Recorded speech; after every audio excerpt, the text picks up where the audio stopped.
السلام عليكم ورحمة الله وبركاته.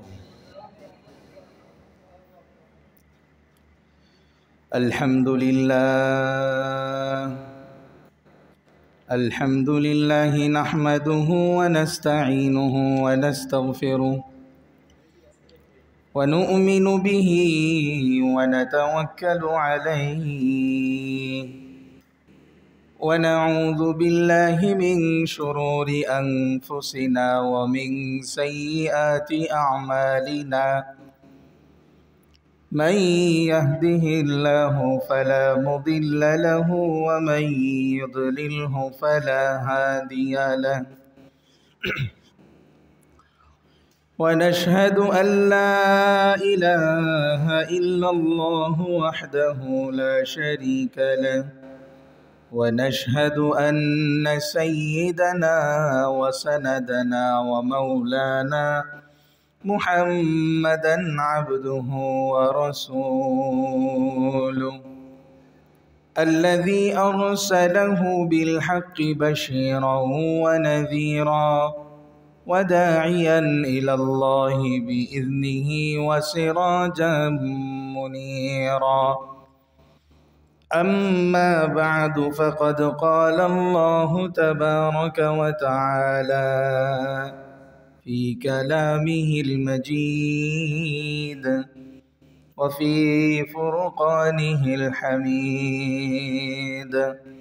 أعوذ بالله من الشيطان الرجيم. بسم الله الرحمن الرحيم. وتوكل على الحي الذي لا يموت وسبح بحمده وكفى به بذنوب عباده خبيرا. آمنت بالله صدق الله مولانا العظيم. سبحانك لا علم لنا إلا ما علمتنا إنك أنت العليم الحكيم. اللهم صل على محمد وعلى آل محمد كما صليت على إبراهيم وعلى آل إبراهيم إنك حميد مجيد. اللهم بارك على محمد وعلى آل محمد كما باركت على إبراهيم وعلى آل إبراهيم إنك حميد مجيد. بلغ العلا بكماله كشف الدجى بجماله حسنت جميع خصاله صلوا عليه وآله. रहे मेरे मस्कन रहे मेरे मस्कन हवारी काबा बने मेरे मदफन दियारे मदीना। बलगल उला बिकमालिही कशफत दुजा बिजमालिही हसनत जमीउ खिसालिही सल्लू अलैहि व आलिही। अल्हम्दुलिल्लाह, আল্লাহ পাক রব্বুল আলমিনের দরবারে শুকর গুজার হচ্ছি, যে মহান মালিক, যে মহান মনিব আমাদেরকে বিভিন্ন প্রকারের ফিতনা ফাসাদ থেকে হেফাজত করে দৌলতে ঈমান দিয়ে নবী মুহাম্মদ আরবি সাল্লাল্লাহু আলাইহি ওয়াসাল্লামের উম্মত বানিয়ে সুস্থতার মতো নিয়ামত আল্লাহ তাআলা আমাদেরকে দিয়ে তার ঘর মসজিদে জুমা পূর্ব আলোচনায় অংশগ্রহণ করে দিনই কিছু কথা শোনার এবং বলবার মতো সুযোগ আল্লাহ তাআলা করে দিয়েছেন। এজন্যে অন্তরের অন্তরস্থল থেকে আল্লাহকে খুশি করার জন্য সকলে পড়ি আলহামদুলিল্লাহ। মুআজ্জাজ হাজিরিন, প্রয়োজন এক জিনিস, লক্ষ্য ও উদ্দেশ্য আরেক জিনিস। প্রয়োজন এটা মানুষ তার প্রত্যেকটা ক্ষেত্রেই মানুষের জীবন যাপন করার জন্য হয়ে থাকে। খাবারের প্রয়োজন, ঘুমের প্রয়োজন, মানুষের ঘর বাড়ির প্রয়োজন, আরও ইত্যাদি প্রয়োজন মানুষের হয়ে থাকে। কিন্তু লক্ষ্য আর উদ্দেশ্য যদি প্রয়োজনের ভিতরে বিলীন করে দেয়, লক্ষ্য এবং উদ্দেশ্য যদি প্রয়োজনের ভিতরে বিলীন করে দেয়, তাহলে বান্দা তার গন্তব্যে পৌঁছতে পারবে না। প্রয়োজন পূর্ণ করতে গিয়ে যদি তার লক্ষ্য উদ্দেশ্যকে ভুলে যায়, তাহলে সে তার গন্তব্যে পৌঁছতে পারবে না। এজন্য আল্লাহ রাব্বুল আলামিন বান্দার প্রয়োজন এবং লক্ষ্য উদ্দেশ্যকে স্থির করে দিয়েছেন, নির্ধারণ করে দিয়েছেন। বান্দার প্রতি আল্লাহ রাব্বুল আলামিন কতটা অনুগ্রহ, ইহসান আর দয়া করেছেন যে আপনাকে কেউ যদি কক্সবাজার যাওয়ার কথা বলে, আর যদি এই যাওয়ার পদ্ধতি কি হবে, এটার রাস্তা কি হবে, এটার দূরত্ব কতটুকুন, কক্সবাজারের বর্ণনা শুধু দিল, ওখানে সমুদ্র সৈকত আছে, ওখানে গেলে মানুষের মন প্রফুল্ল হয়ে যায়, আনন্দ চিত্ত লাভ করে। সমুদ্রের কাছে বসে যদি সমুদ্রের অপরূপ দৃশ্য সে অবলোকন করে, এর মাধ্যমে তার শারীরিক সমস্ত ক্লান্তি দূরীভূত হয়ে যায়, চোখের প্রশান্তি অর্জন হয়, এসব বর্ণনা দিল। কিন্তু কক্সবাজার যাওয়ার পথ, পদ্ধতি, দূরত্ব এগুলো কেউ বলল না। তাহলে ব্যক্তি কি কক্সবাজার যেতে পারবে? আওয়াজ দিয়ে বলতে হবে, যেতে পারবে? যেতে পারবে না। তাহলে আসমানের মালিকও সমগ্র জাতিকে, সমগ্র মানুষকে আল্লাহ রাব্বুল আলামিন জান্নাতের সৌন্দর্যতা, জান্নাতের বৈশিষ্ট্য, জান্নাতের যে সকল প্রাপ্তি নিয়ামত বান্দা পাবে, অর্জন করবে, এসব কিছু আল্লাহ তাআলা বর্ণনার পাশাপাশি সে জান্নাতে যাবার পথ এবং পদ্ধতি কি হবে, জান্নাতের দূরত্ব কতটুকুন, আল্লাহ রাব্বুল আলামিন সব কিছু বর্ণনা করে দিয়ে বান্দার উপরে ইহসান আর অনুগ্রহ করেছেন। বলেন আলহামদুলিল্লাহ।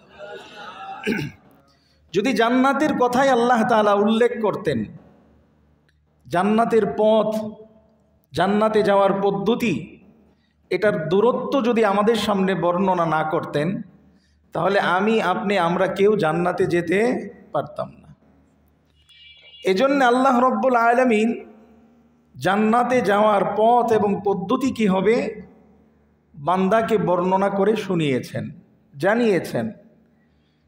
এই বর্ণনা আল্লাহ রাব্বুল আলামিন দেওয়ার পূর্বে কি পদ্ধতিতে জান্নাতে যাওয়া যাবে, এ বর্ণনা করার পূর্বে আল্লাহ রাব্বুল আলামিন তার নিজের পরিচয়টাকে তুলে ধরেছেন। আমরা জানি, যখন কোনো ব্যক্তি ভাষণ প্রদান করে, বক্তৃতা দেয়, চাই সেটা রাজনৈতিক মঞ্চ হোক, চাই সেটা ইসলামিক কোনো জালসা হোক, চাই এটা সাধারণ একটা সভা সিম্পোজিয়াম হোক, যাই হোক না কেন, ব্যক্তির পরিচয় করে দেয়। দেয় কি দেয় না? নেতা হইলে অমুক নেতা, অমুক নেতার চরিত্র ফুলের মতো পবিত্র। আর যদি ইসলামিক আলোচক হয়, মুফাসসিরে কোরআন, সারা বাংলায় আলোড়ন সৃষ্টিকারী, বিভিন্ন উপাধি দেয়। দেয় কি দেয় না?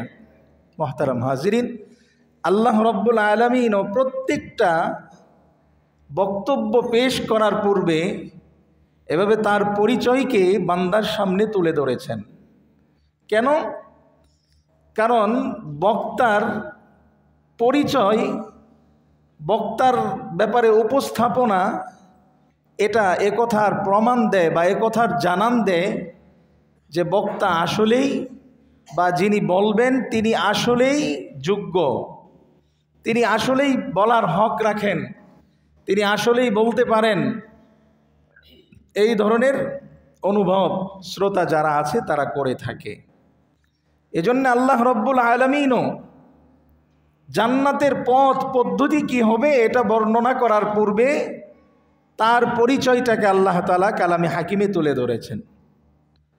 আল্লাহ রব্বুল আলামিন বলেন, ওয়াতাওয়াক্কাল আলাল হাইয়্যিল্লাযী লা ইয়ামুতু ওয়াসাব্বিহ বিহামদি। নবী হে, আপনি ভরসা করুন ওই চিরঞ্জীবের উপর, লা ইয়ামুতু, যে চিরঞ্জীব কখনো মৃত্যুবরণ করে না, ওয়াসাব্বিহ বিহামদি রব্বি, এবং তার প্রশংসা সহ তার পবিত্রতা বর্ণনা করুন। আল্লাহ রব্বুল আলামিন তার আরেকটা গুণের কথা এভাবে বলতেছেন, ওয়াকাফা বিহি বিযুনুবি ইবাদিহি খবীরা। বান্দা যে সকল গুনাহ করে আল্লাহ রব্বুল আলামিন তার গুনাহ সম্পর্কে সম্যক জ্ঞাত।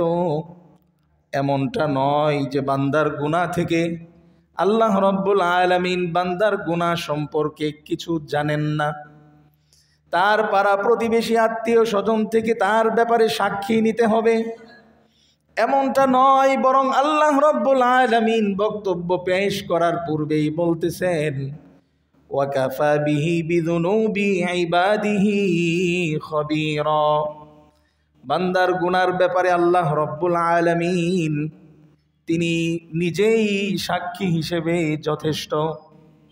আল্লাহ রব্বুল আলামিন তার পরিচয় আরো তুলে ধরতেছেন এভাবে, আল্লাযী খালাকাস সামাওয়াতি ওয়াল আরদা ওয়া মা বাইনাহুমা ফি সিত্তাতি আইয়ামিন সুম্মা ইসতাওয়া আলাল আরশ।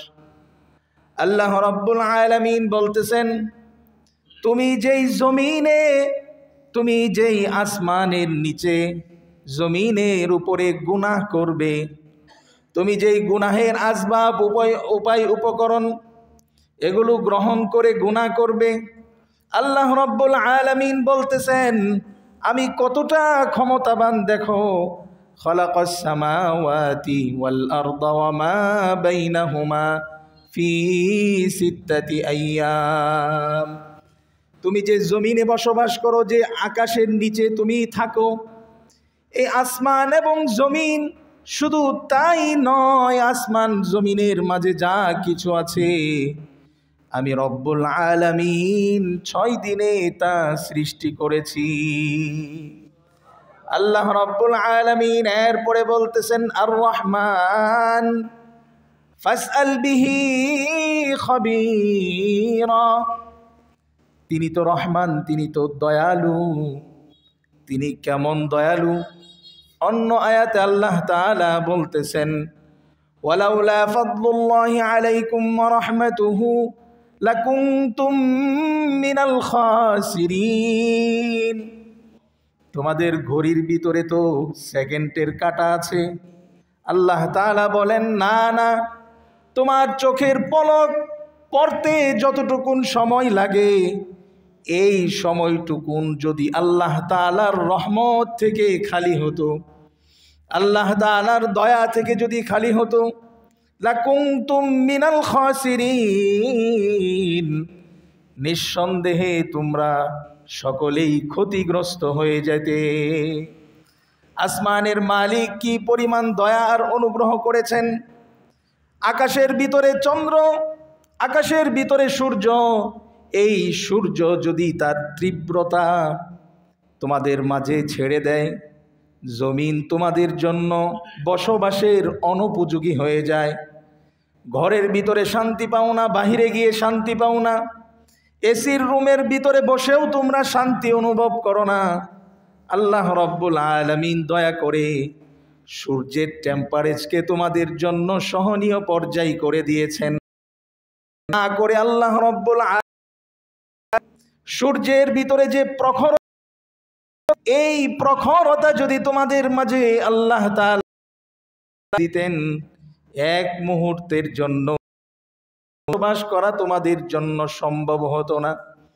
আল্লাহ রাব্বুল আলামিন আকাশের ভিতরে চন্দ্র আল্লাহ তাআলা প্রতিস্থাপন করেছেন। এই চন্দ্র যদি রাতের বেলায় তোমাদেরকে মৃদু আলো না দিত, তাহলে তো রাত্রে এমন হয় মাসের শেষ দিকে যখন চন্দ্র ছোট হয়ে আসে, অন্ধকারাচ্ছন্ন হয়ে যায়, তখন বান্দা তার প্রিয় হাত, বান্দা নিজের চেহারাটাকে অন্ধকারের কারণে দেখতে পারে না। আল্লাহ রাব্বুল আলামিন যদি আসমানের এই চন্দ্রের মৃদু আলোটাকে এক মুহূর্তের জন্য কেড়ে নেন, তাহলে অন্ধকারাচ্ছন্ন পৃথিবীতে বিচরণ করা তোমাদের জন্য সহজ হইত না। আসমানের মালিক যদি আসমানের যে তারকা প্রতিদিন উদিত হয়, উদয়স্থল থেকে উদিত হয় বিভিন্ন জায়গা ঘুরে, আবার যখন তারকার রাজিগুলি তাদের নিজস্ব জায়গায় গিয়ে অস্তমিত হয়, এ পদ্ধতি যদি আল্লাহ রাব্বুল আলামিন না রাখতেন, তাহলে কোনো নাবিক, তাহলে কোনো পাইলট তারা তাদের গন্তব্যে পৌঁছতে পারত না।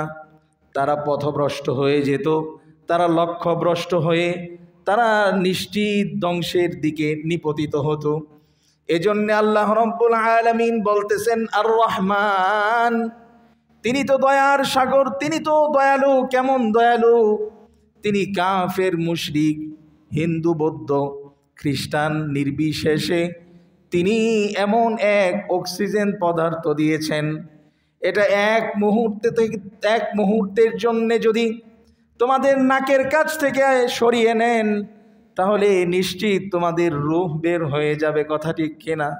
আল্লাহ রাব্বুল আলামিন এজন্যই বলতেছেন আর রহমান, তিনি তো দয়ালু, পরম দয়ালু। ফাসআল বিহি খবীরা, তোমরা তার সম্পর্কে যারা জানে তাদের কাছ থেকে জেনে নাও। আল্লাহ রাব্বুল আলামিন কালামে হাকিমের আরেক জায়গায় বলেন ফাসআলু আহলায যিকরি ইন কুনতুম লা তা'লামুন, তোমরা যে ব্যাপারে জানো না, তোমরা যে ব্যাপারে জ্ঞান রাখো না, যারা ওই ব্যাপারে জ্ঞান রাখে তোমরা তাদের কাছ থেকে জিজ্ঞেস করো। কিন্তু আফসোস আর পরিতাপের বিষয় হলো এই, বান্দা হিসেবে আসমানের মালিকের আচরণ আমাদের সঙ্গে কেমন, তার মাহাত্ম্য, তার গুরুত্ব, তার বরত্ব, তার শ্রেষ্ঠত্ব কেমন, এগুলো যদি আমাদেরকে বলতে বলা হয়, 1 মিনিট আমরা কেউ বলতে পারবো না। আল্লাহ তাআলার বরত্ব, আল্লাহ তাআলা কেমন, আল্লাহ তাআলার রাজত্ব, ক্ষমতা, এটার পরিধি, তিনি বান্দার উপরে কি ধরনের ইহসান, অনুগ্রহ, মায়া, কৃপা করেছেন, এই সম্পর্কে যদি 1 মিনিট বলতে দেওয়া হয়, আমরা বলতে পারবো না। অথচ যেই পেশার সাথে নিয়োজিত, ওই পেশা সম্পর্কে যদি তাকে জিজ্ঞেস করা হয়, তাহলে সে ঘন্টার পর ঘন্টা ওই পেশা নিয়ে বিশ্লেষণ করতে পারবে।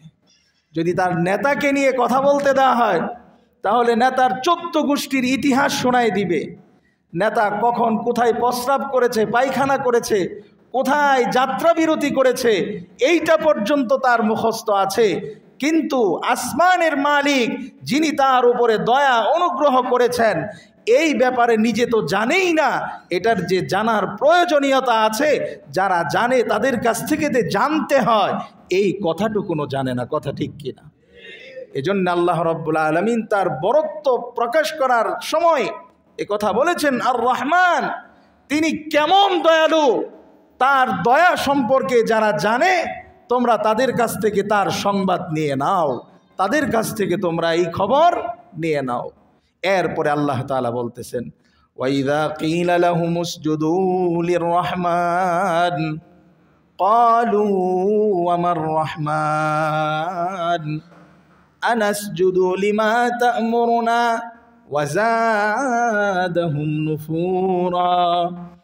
আল্লাহর নবীকে বলতেছেন, হে নবী, যখন তাদেরকে বলা হয় উসজুদু লিররহমান, তোমরা তো সেই রহমানের কথা শুনলে, যখন তোমরা তোমাদের রহমান, তোমাদের দয়ালু, তোমাদের দয়ার সাগরের দয়া সম্পর্কে যখন তোমরা জানলে, তখন তার জন্য তোমরা সাজদা করো।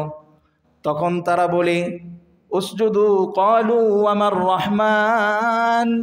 রহমানের বর্ণনা দেওয়ার পরেও তারা বলে রহমান আবার কে, রহমান আবার কে, দয়ালু আবার কে।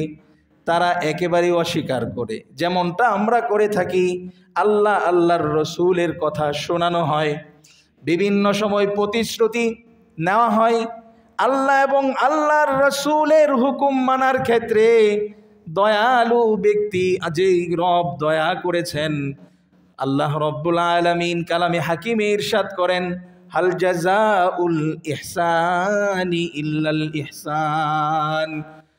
ইহসানের বদলা তো ইহসানই হয়। আপনাকে একজন উপকার করেছে, তাকে আপনি অপকার করে বদলা দিতে পারবেন না, বরং বিপরীত আরেকটা উপকার করেই তাকে বদলা দিতে হবে। আল্লাহ রাব্বুল আলামিন যেহেতু এতগুলি রহমত তোমাদের উপরে বর্ষণ করেছেন, এত মায়া দয়া অনুগ্রহ তোমাদের উপরে দিয়েছেন, উচিত তো ছিল যখনই রবের কথা তোমাদের সামনে ইয়াদ করা হয়, স্মরণ করা হয়, তখনই তোমরা রবের জন্য অবনত মস্তকে লুটে পড়বে। কিন্তু এটা না করে কাফের মুশরিকরা যেমন করতো, আমার রহমান, রহমানের কথা শুনতো আর বলতো আনাসজুদু লিমা তা'মুরুনা ওয়া যাদাহুম নুফুরা। তারা বলতো আমরা কি মুহাম্মদ তোমার কথাই কি আমরা সেজদা করব? আল্লাহ রাব্বুল আলামিন ওয়া যাদাহুম নুফুরা, তাদেরকে কথা স্মরণ করিয়ে দিচ্ছেন। এ কথা বলার দ্বারা শুধু তারা আল্লাহর হুকুম থেকে পলায়ন করতেছেন, তাদের এই পলায়ন পরতাটাই বৃদ্ধি পাইতেছে, অন্য কিছু উপকার তাদের হচ্ছে না। বিপরীতভাবে আল্লাহ রাব্বুল আলামিন বলতেছেন, তাবারাকাল্লাযী জাআলা ফিস সামাই বুরুজা ওয়া জাআলা ফীহা সিরাজা ওয়া কমারাম মুনীরা। আল্লাহ তাআলা তার পরিচয়কে আবার এভাবে দিচ্ছেন, মহিমান্বিত মহামান্বিত রব তিনি, জাআলা ফিস সামাই বুরুজা, যিনি আসমানের ভিতরে তারকারাজি স্থাপন করেছেন, ওয়া জাআলা ফীহা সিরাজা, এবং দেদীপ্যমান এক আলোকবর্তিকা অর্থাৎ সূর্য আল্লাহ তাআলা প্রতিস্থাপন করেছেন, ওয়া কমারাম মুনীরা, আল্লাহ তাআলা আসমানে আলোদায়ক, আলো বিচরণকারী, আলো প্রদানকারী এক চন্দ্র আল্লাহ তাআলা আসমানে বিনির্মাণ করেছেন। এরপরে আল্লাহ তাআলা বলতেছেন, ওয়া হুয়াল্লাযী জাআলাল লাইলা ওয়ান নাহারা খিলফা লিমান আরাদা আন ইয়াযযাক্কারা আও আরাদা শুকুরা। আল্লাহ তাআলা বলতেছেন, তিনি তো ওই রব জাআলাল লাইলা ওয়ান নাহার, যে তিনি কখনো রাতের ভিতরে দিনকে প্রবেশ করিয়ে দিচ্ছেন, কখনো দিনের ভিতরে রাতকে আল্লাহ তাআলা প্রবেশ করিয়ে দিচ্ছেন, কখনো দিনকে ছোট করে রাতকে বড় করে, কখনো রাতকে ছোট করে দিনকে বড় করে দিচ্ছেন। আল্লাহ তাআলা বলতেছেন, এটা ওই ব্যক্তিদের জন্য উপদেশ স্বরূপ যারা আল্লাহর কৃতজ্ঞশীল বান্দা হতে চায়, যারা আল্লাহর কৃতজ্ঞশীল বান্দা হতে চায়, যারা আল্লাহকে নিয়ে স্মরণ করতে চায়, আল্লাহর স্মরণ যারা আনতে চায় দিলের ভিতরে, তাদের জন্য এই যে আসমান জমিন সৃষ্টি, এর মাঝে আল্লাহ তাআলা এত বিশালতা, উদারতা এবং রাত্র দিনের যে পালাক্রম, এগুলোর ভিতরে আল্লাহ তাআলা কৃতজ্ঞশীল বান্দা যারা এবং যারা আল্লাহকে পেতে চায়, তাদের জন্য আল্লাহ তাআলা এখানে উপদেশ রেখেছেন। বলেন সুবহানাল্লাহ। আফসোস আর পরিতাপের বিষয় হচ্ছে এই যে এটা নিয়ে চিন্তা ভাবনা করার সুযোগ আমাদের হয় না। এই যে আসমান জমিন আল্লাহ তাআলা সৃষ্টি করলেন, কেন করলেন? এর মাঝে এত মনোরঞ্জনকারী বিষয়বস্তু আল্লাহ তাআলা সৃষ্টি করলেন, কেন করলেন? এটা নিয়ে চিন্তা করার আমাদের সুযোগ হয় না। রাত ছোট, দিন বড় রাত ছোট, এই যে হচ্ছে, এটা কেন হচ্ছে, এটা নিয়ে চিন্তা ফিকির করার সুযোগ আমাদের হয় না। আমরা তো মহাব্যস্ত, আমাদের ব্যস্ততার শেষ নাই। আমরা অহেতুক বিষয় নিয়ে চিন্তা ভাবনা করার লম্বা সময় পাই। অন্যের ক্ষতি সাধনের চিন্তা আমাদের করার মতো সময়ের অভাব নাই। বালিশে শুয়ে শুয়ে আমরা চিন্তা করি তার ক্ষতি কিভাবে করা যায়, কিন্তু রবকে কিভাবে পাওয়া যায় এই চিন্তা আমরা নামাজে বৈশাও করতে পারি না। কথা ঠিক কিনা পেয়ারা হাজির? এই জন্যে আল্লাহ রব্বুল আলামিন এতক্ষণ পর্যন্ত তার পরিচয় দিচ্ছেন। দেওয়ার এই পরিচয় শেষ করে আল্লাহ তাআলা বলতেছেন যে এবার আসো আসল কথায়, যে কথা আমি বক্তৃতার শুরুতে বললাম, যে আল্লাহ তাআলা জান্নাতের গুণাবলী, জান্নাতের বৈশিষ্ট্যের কথা তোমাদের মাঝে শুধু বলে ক্ষান্ত হন নাই, বরং এটার যাওয়ার পদ্ধতি কি হবে, এটার দূরত্ব কতটুক, সব কিছু আমি বর্ণনা করে দিয়েছি। এবার তোমরা এগুলো অর্জন করো, এই রাস্তাগুলো অতিক্রম করো, এই রাস্তাগুলো শেষ হলেই তোমরা সুনিশ্চিত জান্নাতে চলে যাবে। সুবহানাল্লাহ। সে রাস্তা কি? আল্লাহ তাআলা বলতেছেন, ওয়াইবাদুর রহমানিল্লাযীনা ইয়ামশুনা আলাল আরদ হাওনা ওয়া ইযা খাতাবাহুমুল জাহিলুনা ক্বালু সালামা। আল্লাহ তাআলা বলতেছেন, তোমরা এই গুণগুলো অর্জন করো, যেই গুণগুলো রহমানের বান্দাদের গুণ। এই গুণগুলো যদি তোমাদের মাঝে অর্জন হয়ে যায়, আল্লাহ রব্বুল আলামিন বলতেছেন এই গুণগুলোর কারণে তোমরা সরাসরি জান্নাতে চলে যাবে। এই গুণগুলোর ভিতরে প্রথম গুণ হলো আল্লাযীনা ইয়ামশুনা আলাল আরদি হাওনা। আল্লাহ রব্বুল আলামিন এখানে সর্বপ্রথম বান্দার চলার পদ্ধতি কি হবে, জান্নাতের যে রাস্তাটা আছে ওই রাস্তায় সে কিভাবে চলবে, এই হাঁটার পদ্ধতি আল্লাহ রব্বুল আলামিন সর্বাগ্রে শিক্ষা দিচ্ছেন। কেননা আপনার হাঁটা যদি সহি না হয় তাহলে আপনি পরিপূর্ণ পথ পাড়ি দিতে পারবেন না। আপনি যদি রাস্তার ভিতরে সতর্কতার সাথে না চলেন তাহলে রাস্তার ভিতরে বিভিন্ন কষ্টদায়ক বিষয়ে আপনি হুচুট খেয়ে পড়ে যেতে পারেন। এজন্য আল্লাহ রব্বুল আলামিন সেই রাস্তায় হাঁটার পদ্ধতি বর্ণনা করছেন। আল্লাহ তাআলা বলেন আল্লাযীনা ইয়ামশুনা আলাল আরদি হাওনা, যে জান্নাতের পথে যারা হাঁটতে চায় ওই পথে হাঁটার পদ্ধতি হলো তারা একেবারেই বিনয় নম্রতার সাথে চলবে। তাদের হাঁটার ভিতরে কোনো ধরনের অহমিকা অহংকার প্রকাশিত হবে না। আল্লাহ রব্বুল আলামিন এখানে সর্বপ্রথম যে বিষয়টাকে উল্লেখ করলেন এটা হচ্ছে বান্দার অহংকারের সাথে সংশ্লিষ্ট। কেননা অহংকার এমন এক ধ্বংসাত্মক গুণ যে অহংকার যদি কারোর ভিতরে চলে আসে দুনিয়া আখেরাত উভয় জাহানে সে ক্ষতিগ্রস্ত হয়ে যাবে। অহংকার খুব মারাত্মক এক জিনিস, এটা যদি কারোর ভিতরে থাকে তাহলে আখেরাত এবং দুনিয়া সব তার হাত ছাড়া হয়ে যাবে। এটা কোনো অবস্থাতেই সে অর্জন করতে পারবে না। অনেক ক্ষমতাধর ব্যক্তিরা অহংকারের কারণে তাদের পতন হয়েছে। কথা ঠিক কি না পেয়ারা হাজিরিন? আল্লাহ রব্বুল আলামিন একেবারে তার মূলে ধ্বংস করে দিয়েছেন। অহংকার যেন তোমার ভিতরে না থাকে। নবী করিম সাল্লাল্লাহু আলাইহি ওয়াসাল্লাম হাদিসে পাকে ইরশাদ করেছেন, কোনো ব্যক্তির ভিতরে যদি যাররা পরিমাণ অহংকার থাকে তাহলে এই ব্যক্তি জান্নাতে প্রবেশ করবে না। বলেন নাউজুবিল্লাহ। আপনি অহংকার করবেন কিসের ভিত্তিতে? আপনি অহংকার করবেন কেন? অহংকার করবেন আপনি? আপনার সাথে কি অহংকার যায়, মানায়? কি বিষয় নিয়ে আপনি অহংকার করবেন? সম্পদ নিয়ে অহংকার করবেন? চিন্তা করে দেখুন, সম্পদশালী হওয়ার পূর্বে এই সম্পদ আপনার কাছে ছিল না। কথা ঠিক কি না? আপনি সম্পদ নিয়ে অহংকার করবেন, এখন আপনার কাছে আছে, এই সম্পদ কালকে আপনার কাছে নাও থাকতে পারে। কথা ঠিক কি না? আপনি কি নিয়ে অহংকার করবেন? আপনার ক্ষমতা নিয়ে অহংকার করবেন? আপনি সকাল 11:59 আপনি প্রধানমন্ত্রী ছিলেন, কিন্তু যখনই 12টা বেজে গিয়েছে এরপরে আর আপনার কোনো রুলস, আপনার কোনো কমান্ড কেউ মানে না। কথা ঠিক কিনা পেয়ারা হাজির? তাহলে আপনি রূপ সৌন্দর্য লাবণ্য নিয়ে আপনি অহংকার করবেন? যখন ছোট্ট ছিলেন চিন্তা ফিকির কেন তোমাদের ভিতরে আসেন? আল্লাহ তাআলা বারবার এটাই বলেন, আফালা তাকিলুন, তোমাদের কি বুধ শক্তি উদয় হয় না? আফালা তা'লামুন, তোমরা কি দেখো না? আফালা তা'লামুন, তোমরা কি অনুধাবন করো না? আফালা তুবসিরুন, তোমরা কি দেখো না? আল্লাহ তাআলা বারবার বিভিন্ন ধরনের শব্দ দিয়ে তোমাদের চিত্তাকর্ষণ করার চেষ্টা আল্লাহ তাআলা করেছেন, এরপরেও তোমরা বেখবর উদাসীন কেন রয়েছো?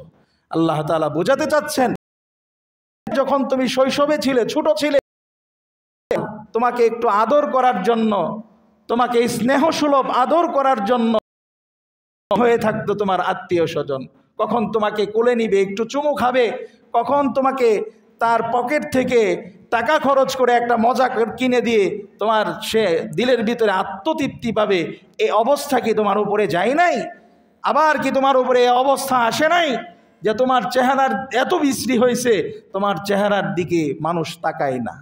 মানুষ চেহারার দিকে কি তাকায় না, তোমার দিকে গোটা সমাজ তোমার সৌন্দর্য নিয়ে একটা সময় প্রশংসায় পঞ্চমুখ ছিল, কিন্তু তোমার বার্ধক্যকালে তোমার চেহারার অবস্থা কি হয়েছে তুমি দেখো না? আল্লাহ তাআলা এই জন্যই বলেছেন, তুমি কি নিয়ে অহংকার করবে বান্দা? দেখো, জান্নাতের পথ সোজা পথ, এই পথে হাঁটতে গেলে সর্বপ্রথম তোমাকে অহংকার ছাড়তে হবে। যদি অহংকার নামক বিষ পোড়া তোমার ভিতরে থাকে, তাহলে এই পথ তুমি অতিক্রম করতে পারবে না। কেউ পারে নাই।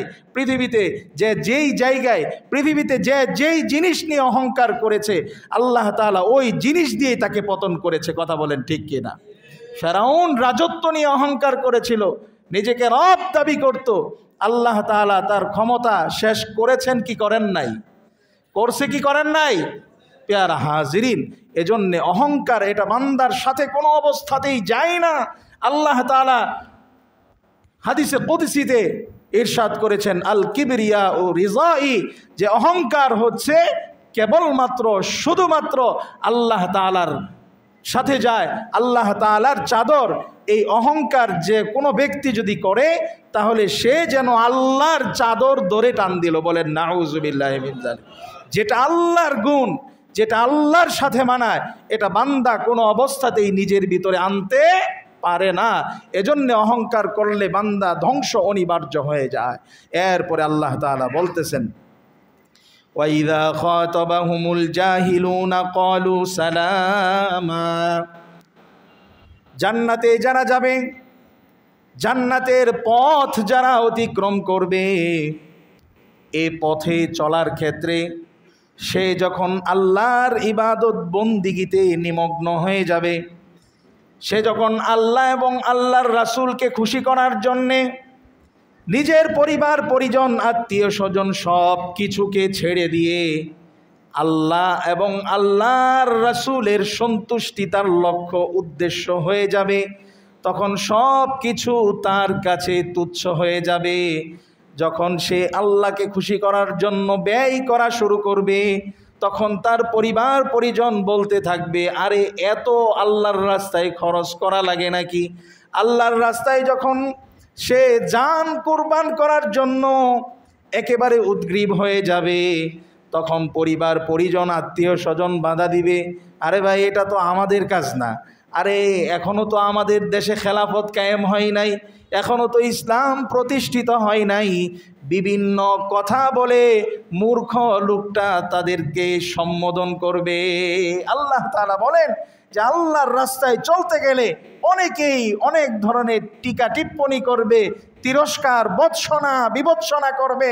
আল্লাহ তাআলা বলতেছেন, ক্বালু সালামা, ওই পথে যারা হাঁটা ধরবে, পথের সাইড থেকে, পথের ডান থেকে বাম থেকে পিছনে সামনে থেকে অনেকেই অনেক রকম অফার করবে, অনেকেই অনেক রকমের কথা বলবে। আল্লাহ তাআলা বলতেছেন, ওই পথের পথিক তখন বলে, আসসালামু আলাইকুম, ভাই তুমি তোমার মতো থাকো, আমি যেটা করতেছি আমাকে এটা করতে দাও, আমি যেটা করতেছি আমাকে এটা করতে দাও। এমনটা সে করবে না, বরং তার সাথে তর্কে লিপ্ত হবে, এমন সে করবে না। আমাদের অবস্থা তো এমন হয়ে গিয়েছে যে কোনো একটা ব্যক্তি ধর্মকর্ম সম্পর্কে জানুক আর না জানুক, তাকে দুই লাইন বলতেই হবে, তাকে ধর্ম সম্পর্কে দুইটা কথা বলতেই হবে, সে জানুক আর না জানুক, না হয় তার জাত চলে যায়। কথা ঠিক কিনা বিয়ার হাজিরিন? এজন্য দেখবেন মূর্খ লোকরাও আলেমদের সাথে তর্ক করে, মূর্খ লোকরাও যারা ওই ব্যাপারে জানে তাদের সাথে তর্কে লিপ্ত হয়। আফসোসের বিষয়, দুনিয়ার সব বিষয়ে তারা যত্নবান, দুনিয়ার সব বিষয়ে তারা সতর্ক থাকে। আপনি একটা বিল্ডিং বিনির্মাণ হয়েছে, আর্কিটেক্ট ইঞ্জিনিয়ার যেই নির্দেশনা আপনাকে দিয়েছে এটার উপরে আপনি কলম ধরেন না, এটার উপরে আপনি কথা বলার চেষ্টা করেন না। একটা রোড নির্মাণ হয়েছে, একটা সেতু নির্মাণ হয়েছে, এটার যে ইঞ্জিনিয়ার আছে এটা যেভাবে নির্মাণ করেছে তাকে আপনি দুই চারটা কথা বলেন না, তার এই সিদ্ধান্তের উপরে আপনি কলম ধরার চেষ্টা করেন না। কিন্তু ধর্মকর্মটাকে আপনি এতই লাওয়ারিস ভেবেছেন, মনে করেছেন এটার কোনো ওয়ারিস নাই, এটার যেভাবে ইচ্ছা এভাবেই, যেভাবে ইচ্ছা যে যেখান থেকে ইচ্ছা এইভাবেই বলতে পারে। কথা ঠিক কিনা বিয়ার হাজির? এজন্যে আল্লাহ তাআলা বলতেছেন না, এমনটা নয়, বরং জান্নাতের পথে চলতে গেলে ডানে বামে সামনে পিছন থেকে অনেকে অনেক ধরনের কথা বলবে। যে ব্যাপারে তোমার কাছে উত্তর আছে এগুলো তো দিবে, যে ব্যাপারে উত্তর নাই, আসসালামু আলাইকুম ভাই, তুমি তোমার জায়গায় থাকো, আমাকে চলতে দাও, এটা বলে সে চলতে থাকবে। এরপরে মুমিন মুসলমান এই জান্নাতের পথের পদযাত্রী, তার আরেক গুণ কি হবে? আল্লাহ তাআলা বলতেছেন ওয়াল্লাযীনা ইয়াবীতুনা লিরাব্বিহিম সুজদাও ওয়া কিয়ামা। এই জায়গাটায় আমরা সবাই ধরা খেয়ে গিয়েছি। আল্লাহ তাআলা বলেন ইয়াবীতুনা, তারা রাত্রি যাপন করে। যারা জান্নাতের পথের পদযাত্রী তারা রাত্রি যাপন করে খামখেয়ালির সাথে, উদাসীনতার সাথে নয়, বরং রাতের একটা অংশে রবের জন্য সেজদা করে, রবের জন্যে তারা কিয়াম করে দাঁড়িয়ে থাকে, রবের জন্য দাঁড়িয়ে 2-4 রাকাত তার সক্ষমতা অনুযায়ী নামাজ আদায় করে। কিন্তু আফসোস আর পরিতাপের বিষয়, আজকে যদি এই মজমাকে জিজ্ঞেস করা হয়, ভাই গত শুক্রবারে তো জুমা পড়ে গেছেন, আজকে তো জুমা পড়ে আসছেন, আপনি কোন রাতটাতে 2 রাকাত নামাজ আল্লাহর জন্য পড়েছেন, আল্লাহর জন্য দাঁড়িয়েছেন, আল্লাহর জন্য সেজদা করেছেন, এই এক সপ্তাহের ভিতরে কোনো রাত কি আপনার গিয়েছে? এ প্রশ্ন যদি করা হয়, আমার তো মনে হয় আমি সহ অনেকেই উত্তর দিতে পারবে না। কথা ঠিক কিনা? শুধু তাই না, আল্লাহ তাআলা যেটা চেয়েছেন রুকু করবে, সেজদা করবে, এটা তো আমরা পারি আর না পারি, কমাস কম শুয়ে শুয়ে জিকির করে যে রাত্রিটা কাটাবো, রাতের একটা অংশে একটু আল্লাহ আল্লাহর রাসূলের নাম নিব, এই সুযোগও তো আমাদের হয় নাই। বরং রাতের 2টা-3টা বেজে যায়, আমরা হাতের ভিতরে মোবাইল নিয়েছি, এই মোবাইল অনবরত দেখতেছি, যাচ্ছে তা দেখতেছি, যেভাবে মন চাচ্ছে ওইভাবে আমাদের চোখকে ব্যবহার করতেছি। কথা ঠিক কিনা পেয়ারা হাজিরিন?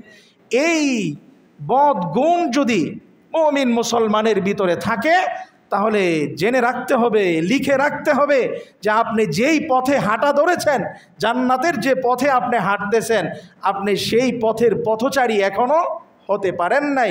আপনি সুনিশ্চিত লক্ষ্যভ্রষ্ট হবেন, আপনি নিশ্চিতভাবে আপনার গন্তব্যে পৌঁছতে পারবেন না।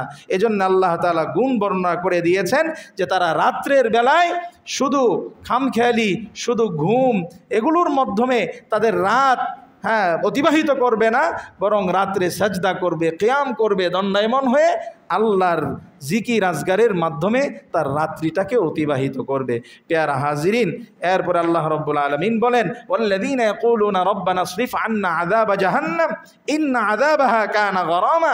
আল্লাহ তাআলা বলেন ওই পথের পথযাত্রী তাদের আরেকটা গুণ হবে, তারা শুধু আমল করে ক্ষান্ত হবে না, বরং আমলের পাশাপাশি আল্লাহ তাআলাকে ডেকে ডেকে দয়াদ্র কণ্ঠে কান্না মিশ্রিত আওয়াজে আল্লাহর কাছে এইভাবে দোয়া করবে, রব্বানা, হে আমাদের রব, হে আমাদের প্রতিপালক, ইসরিফ, আপনি দুরবিত করুন, হটিয়ে দিন, আন্না আযাবা জাহান্নাম, জাহান্নামের আযাব আমাদের থেকে হটিয়ে দিন, দুরবিত করে দিন।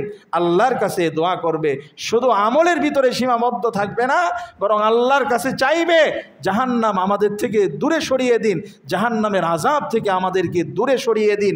ইন্না আযাবাহা কানা গরামা, কেননা তার যে আযাবটা আছে, এই জাহান্নামের আযাব বড় লাঞ্ছনাদায়ক আযাব। জাহান্নামের আযাব, এই আযাবটা বড় কষ্টদায়ক আযাব। এই আযাবটা সহ্য করবার মতো যোগ্যতার ক্ষমতা আমাদের নাই। সুতরাং রব, হে মালিক, আপনি আমাদের থেকে আযাবকে দূরীভূত করে দিন। আল্লাহর কাছে এইভাবে দোয়া করবে। এজন্য মুহতারাম হাজরিন, আল্লাহ তাআলা জান্নাতের কথা বলেছেন, জান্নাতের পথের কথাও বলেছেন। আল্লাহ তাআলা এই পথে কিভাবে যেতে হবে সেই দিক নির্দেশনাও আল্লাহ তাআলা দিয়েছেন। এগুলো আমাদের জানতে হবে, তদনুযায়ী আমল করতে হবে। আল্লাহ রব্বুল আলামিন আমাকে সহ সকলকে এই অল্প সময়ে যে কয়টা গুণের কথা বলা হয়েছে এগুলোর উপরে পূর্ণ মাত্রায় আমলের তৌফিক দান করুন। সকলে বলুন আমিন। ওমা আলাইনা ইল্লাল বালাগ ওয়া আখিরু দাওয়ানা আনিল হামদুলিল্লাহি রাব্বিল আলামিন।